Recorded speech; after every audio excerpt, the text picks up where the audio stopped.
Welcome back to the Michigan Business Beat, brought to you on the Michigan Business Network. Chris Holman here, coming to you from our studios at the Capital Region International Airport.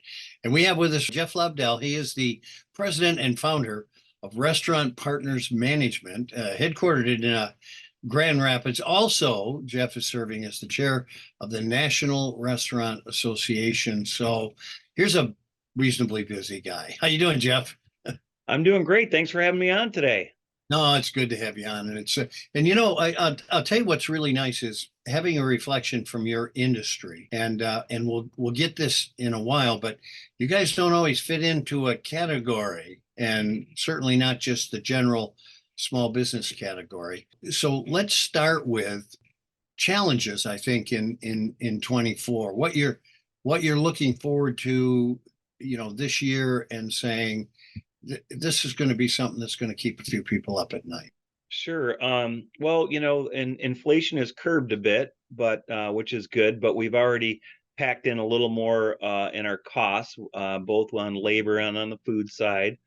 Interest rates are really high, so that's impacting a lot of people that have variable loans and other things that are impacted by interest rates. I think the staffing part is improved, that we've got a lot. Restaurants are a lot more staffed better than they were this time last year, or certainly the year before. We're dealing with cost, and restaurants operate on razor thin margins. So the average restaurant across the country is probably 3%.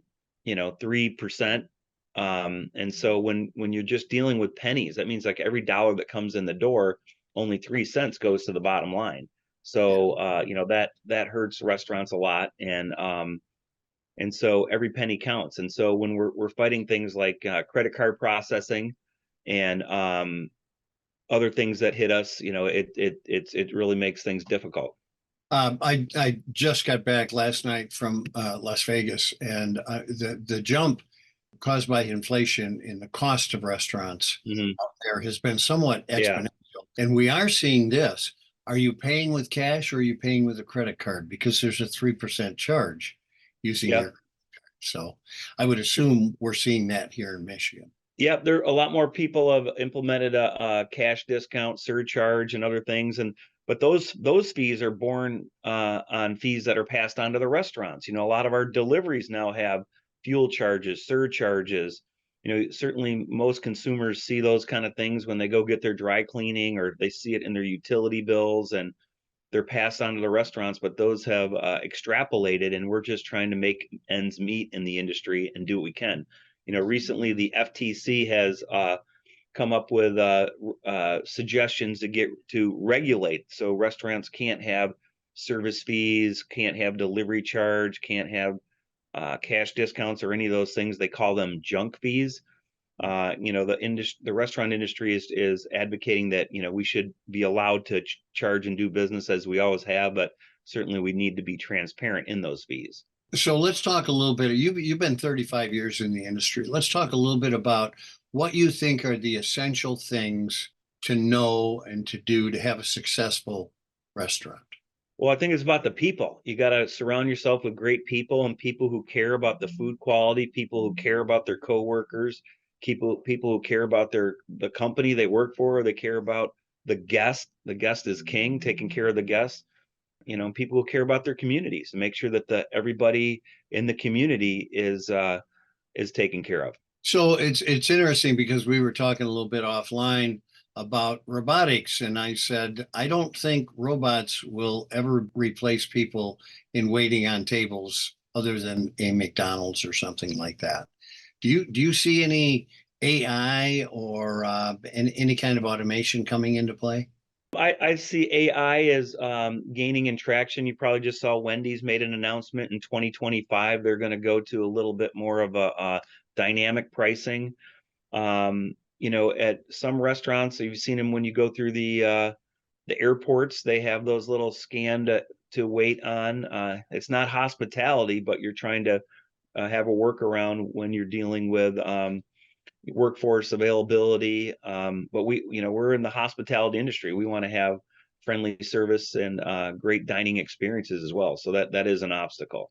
I think you make a great distinguishment there between the hospitality industry and food slash fuel industry, which is where a lot of them are going. Yeah. What about the rest of 24 and into 25? What do you see as challenges there? Who knows what road bumps, it's everything changes every day that we could encounter. I do see a lot of the restaurant companies out there really working with technology to improve. You mentioned earlier about AI.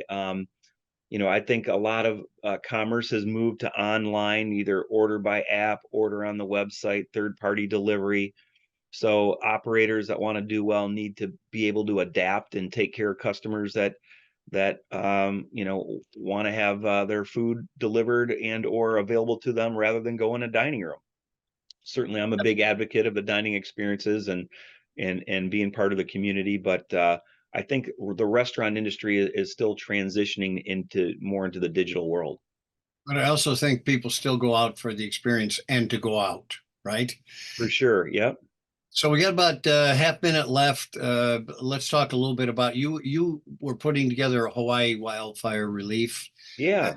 Still ongoing, and how's that doing? We ran it a week within the disaster. I think we felt compelled to do so. Myself being in a leadership role with the National Restaurant Association, seeing the Hawaiian Restaurant Association and all the co-workers suffer. We wanted to help, so we were able to raise over $12,000 and bring a lot of attention. We don't know how much was also donated due to our bringing attention to the efforts, but half of it went to the Red Cross and the other half of it went to the Hawaiian Hospitality Worker Relief Fund. Well, I'll tell you what, with what we saw there and the devastation that happened, I'll bet you 20 cents would have been would have been appreciated on their behalf. If you would, we got what 20 seconds left. Tell people how big you are, because I don't want anybody to think you're just going back to fry cook this afternoon. I'm a small business person. I drive around in my minivan just like everybody else. I do have 16 Grand Rapids hospitality locations and 6 in Traverse City, about 900 employees. And this industry has been very good to me and my family. I love being a leader in the industry and giving back. Well, and you're doing exactly that, and that's why we have you on. Jeff Lobdell, he is the president and founder of Restaurant Partners Management. Also, he is the chair of the National Restaurant Association. Keep up the good work, partner. We appreciate you. Thanks for having me on. Watching the Michigan Business Beat on the Michigan Business Network. I'm Chris Holman.